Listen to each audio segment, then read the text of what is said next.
Universal's interpretation of the wizarding world of Harry Potter is obviously done very well, and because it's so impressive, it obviously draws a lot of people into the Universal parks.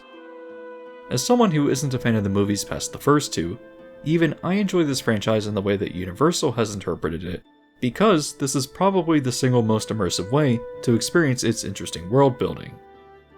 Universal has covered Hogsmeade and Hogwarts, Diagon Alley, and soon Wizarding Paris with transport to the British Ministry of Magic. All of this is excellent or looks exciting, but its exploration of the world is very much confined to the practical needs and expectations of the theme park medium. Harry Potter and the Forbidden Journey is an exhilarating ride with an excellent queue, and while it's great to experience, it doesn't actually offer you a tour through the castle on the scale that you would expect from the books or films. Obviously, the queue needs to serve the function of actually being a queue, and so, if you truly want the immersive Hogwarts experience of walking into the Great Hall or exploring the classrooms, then I found that the Warner Bros. Studio Tour in London was an interesting alternative, taking you through the actual sets used in the movies. If you haven't been keeping up with the channel recently, I did take a 2-week trip to London in January, and among the many attractions in the city, the Studio Tour stood out as a highlight. I'll take a moment to plug my video where I talked about my experience with the many attractions within the city, because a lot of people told me that the video wasn't recommended to them by YouTube. I know that this channel is focused on themed entertainment, but the many historical sites of the city or its fascinating museums were just as interesting. Even so, if you want themed attractions, I did discuss a few of those as well, so if you're a regular viewer of this channel, I really recommend my London video if you haven't checked it out. Among everything I did in the city though, I felt that the Warner Bros. Studio Tour was extensive enough to warrant its own video, and so, being quite familiar with the Universal theme park interpretation of this franchise, I have to ask, does walking through the actual sets and seeing the props and costumes stand up as a quality themed experience in comparison? Obviously, most people will never experience both since they're so far from each other, but the Studio Tour is a completely different experience, one which I found to be fascinating, and I'm excited to share my thoughts on.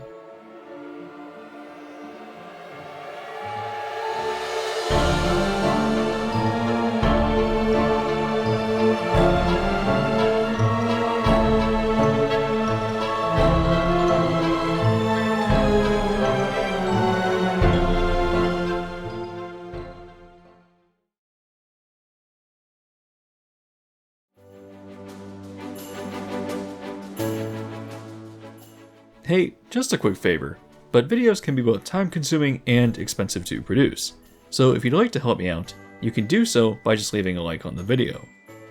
In fact, speaking about price, my experience wasn't the standard one, as I paid for the Deluxe Studio Tour, which cost 250 British pounds, converting roughly to $316 US.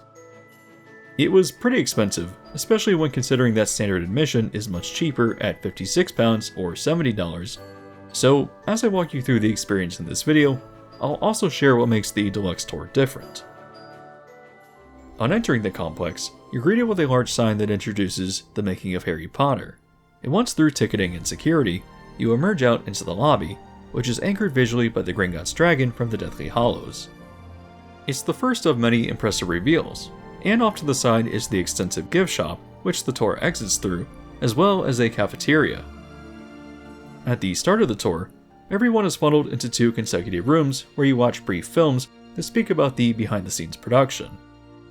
However, after the second film concludes, the screen lifts and reveals the Great Hall, which, obviously, is a grand impression made at the beginning of the tour. The Studio Tour changes its theme every quarter, and having been there in mid-January, the theme was Hogwarts in the snow, so obviously, the Great Hall was decorated for Christmas. Among the decoration of the set, costumes for students and teachers were displayed on mannequins, and a demonstration of the dishes erupting into fire was part of this experience.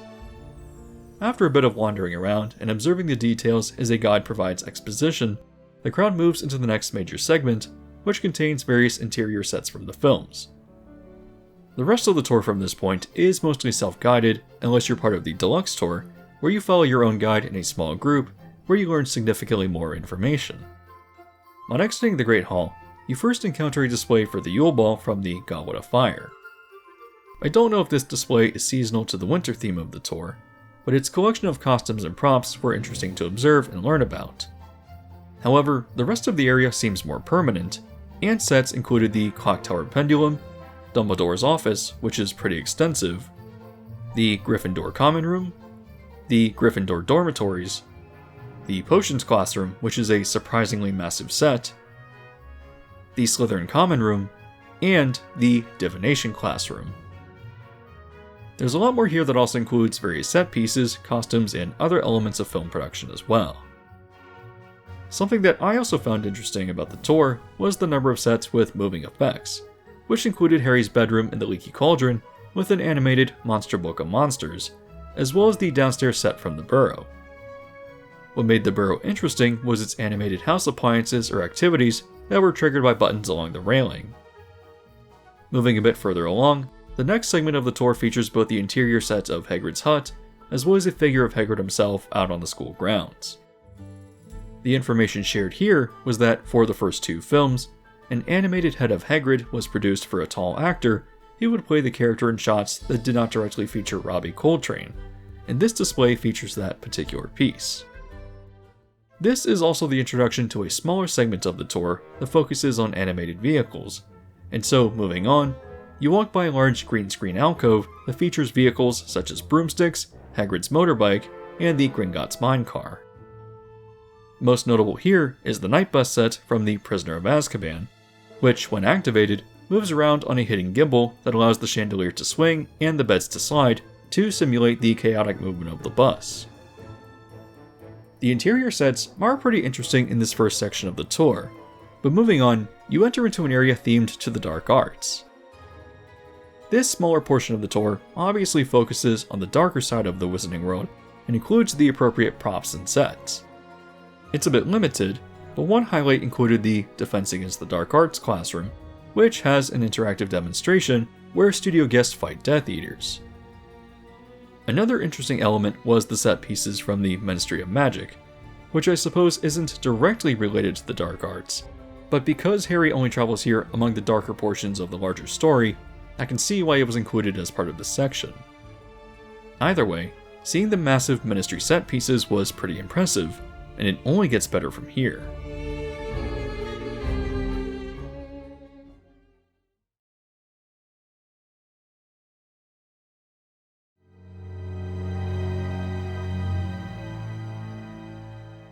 Moving on, you now step out of the gates of Hogwarts and into the Forbidden Forest, where, traveling among the trees and fog, you encounter a few magical creatures. First, on your right, an animated figure of Buckbeak moves and blinks lazily at the crowd as they stop to observe. Moving further in, you find yourself in the shadows and encounter a moving figure of Aragog, where, as he exits from his lair, other giant spiders descend on web from up above, which I would almost describe as a small demonstration. At the conclusion of this terrifying encounter, you exit the forest and step out for another impressive reveal onto platform 9 3/4. Themed to King's Cross, this segment features a gift shop along with the iconic steam train, which, if I recall the information correctly, was a real working engine that was recovered and restored for the films. Here, it emits an impressive steam effect, and walking into the train cars, you're able to view the various scenes being depicted among the films that took place here. However, because the actual train cars were too small, and therefore impractical to film entire scenes in, the end of this section does have an actual set that was used for filming. Continuing forward, the tour reaches its halfway point at the backlot, which is where a lot of the outdoor sets are on display and maintained. However, this area also features a cafeteria, bathrooms, and a small bar where butterbeer and butterbeer ice cream are served. As part of the Deluxe Tour, I received a voucher for one of these 2 items, and being familiar with Universal's version of butterbeer, I wanted to try it and compare it to the version here. It's a different recipe, but I was surprised that its taste wasn't too different between the 2. The most noticeable difference was that it tasted less sugary, which makes sense since the UK doesn't incorporate obscene quantities of sugar into its desserts like the US does, so if you're familiar with the Universal version, I think Diet Butterbeer is probably the best way to describe the taste in comparison. Moving outside onto the backlot itself, A notable feature was one of the Hogwarts greenhouses, where, stepping inside, you could pull a screaming mandrake from its pot. The backlot also contains the actual night bus, which is an actual working vehicle that drove through London for filming, as well as various other set pieces and a model of the Burrow that was used for exterior shots. The most significant attraction out here was one of the sets of Privet Drive, which not only recreates the Dursley residence, but allows you to walk inside. Stepping in through the front door, you'll encounter Harry's cupboard under the stairs on your right. Looking to the left, the scene of the living room falling into chaos among the Hogwarts letters is depicted, and moving further in, you walk through the dining room and kitchen, where you encounter the scene from The Prisoner of Azkaban, where Aunt Marge is blown up like a balloon. Exiting through the back, there's a brief section where you can walk the garden, but moving into another structure, you walk into a scene of Harry's bedroom as he encounters Dobby for the first time. After finishing your time at the backlot, the tour continues into another building and into a segment known as Creature Effects. Here, you encounter models and figures of various magical creatures that were featured in the series, and this portion is pretty extensive as there's a lot to see. A few interesting elements I would like to point out are the Dementor backpacks, which were used to guide the actors since the CGI would be added later, and the Dobby puppet, which was produced for the Deathly Hallows so that Daniel Radcliffe could have an actual figure to hold and elicit a more genuine performance. Figures in the Creature Effects segment range from various body pieces and props, to smaller models that would be the basis of CGI effects, and to actual life-size figures, such as the Basilisk head or its skeleton, which would appear later in the last film. This section of the tour finishes with a look at the goblin effects and prosthetics used throughout the films, which, understandably, transitions into another impressive reveal of another set. Walking forward, you encounter the Gringotts set, which was actually developed for the Deathly Hallows, as the original set from the first movie was filmed in the Australian Embassy in London, which was surprising to learn. It was really weird walking through the set though, because being so familiar with the Universal version of this location, it's full of tiny little differences that, when they all come together, result in this feeling like a completely different place. Obviously, the set and ride queue serve very different functions, but it's weird to observe how different they are despite Universal's version trying to emulate the set as closely as possible. Continuing forward though, the Gringotts set introduces the Gringotts segment of the tour, and in the next room, you encounter a variety of props, costumes, and effects that relate to the location. I think the highlight here is the set of Bellatrix's vault, which is full of treasure that, to my surprise, is mostly made out of flexible foam, which I learned from a demonstration from our guide.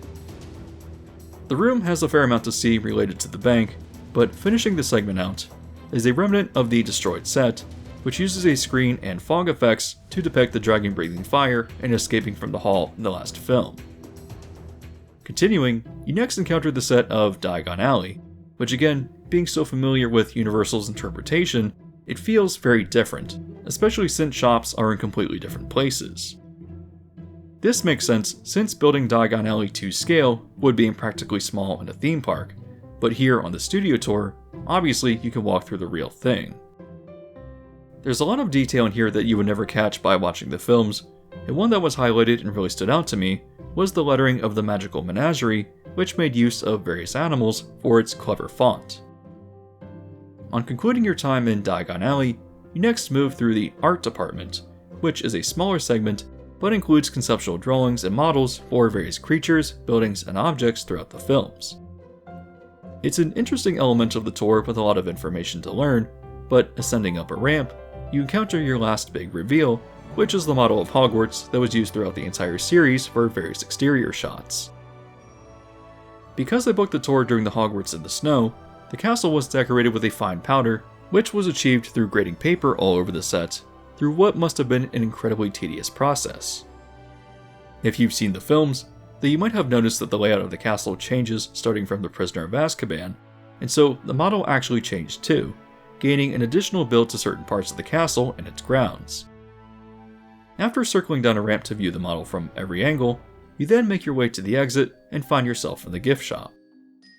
The shop itself is massive, and sells different items as you walk through different themed rooms that recreate interiors or sets from various locations around Diagon Alley. If it weren't a part of the studio tour, I would actually think that the store could stand as an attraction on its own if it were located anywhere else, which is a testament to how well themed it is. Having now just covered the broad strokes of the tour experience though, what did I think of it overall, and was paying $300 for the deluxe version even worth the price?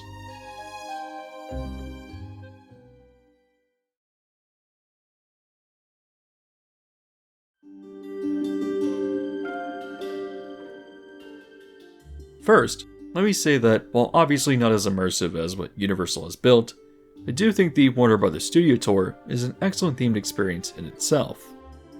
As someone who isn't a fan of the films because I think they're extremely messy and poorly directed beyond the first two, I still think the world building is interesting enough that exploring the actual sets and seeing the props and costumes was incredibly interesting, especially since so many were dressed up with moving effects and a lot of atmosphere. An issue that I have with Disney's Hollywood Studios and Universal Studios Florida is that they've mostly abandoned the movie-making aspect that tied those respective parks together, because the idea that park guests don't care about going behind the scenes and learning how movies are made seems to persist. However, I think it's pretty clear that audience interest is there through just how crowded the studio tour was during one of its quietest times of the year. And while it does work as a themed experience on its own, I still think the actual going behind the scenes aspect is a big part of its draw.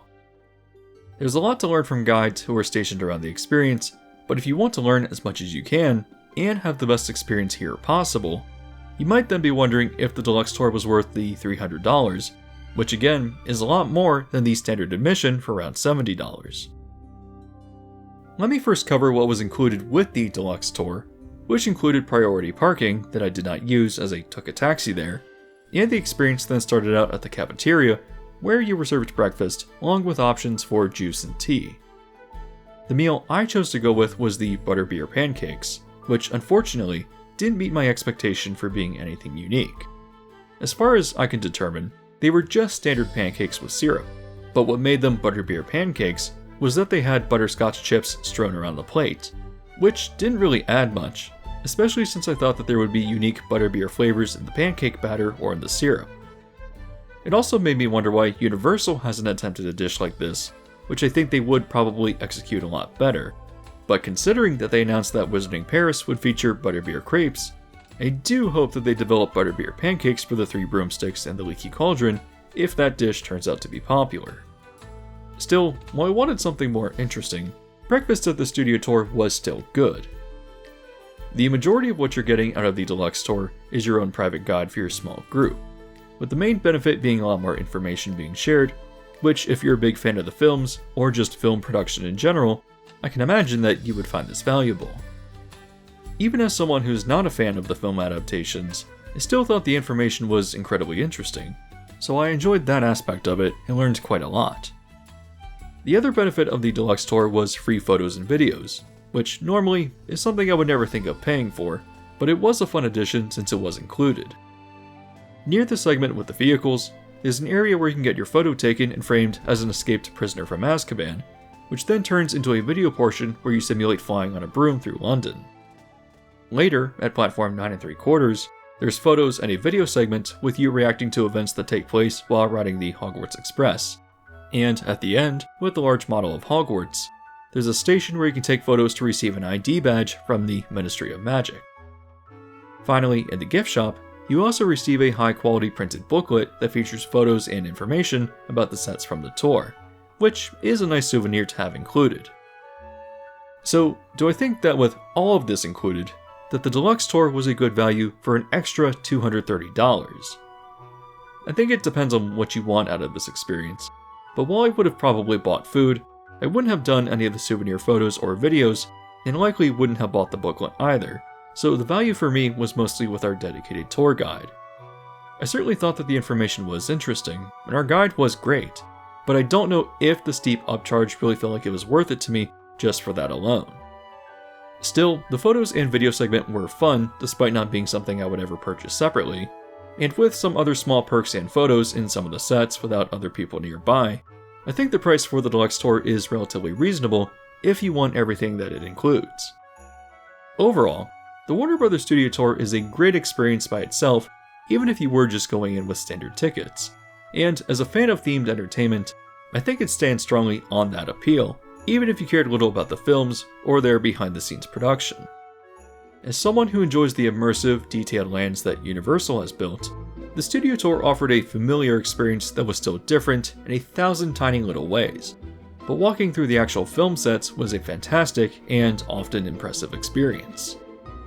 If you get the chance to visit, it's a pretty good value for the length and experience offered, even for the pricier Deluxe Tour. If you made it here to the end and want to support the channel though, you could do me a favor by leaving a like if you haven't yet done so. If you haven't watched my video on London attractions either, I highly recommend checking it out as well. And if you haven't already subscribed and hit the bell notification, you can do so now to be alerted to new videos as they release.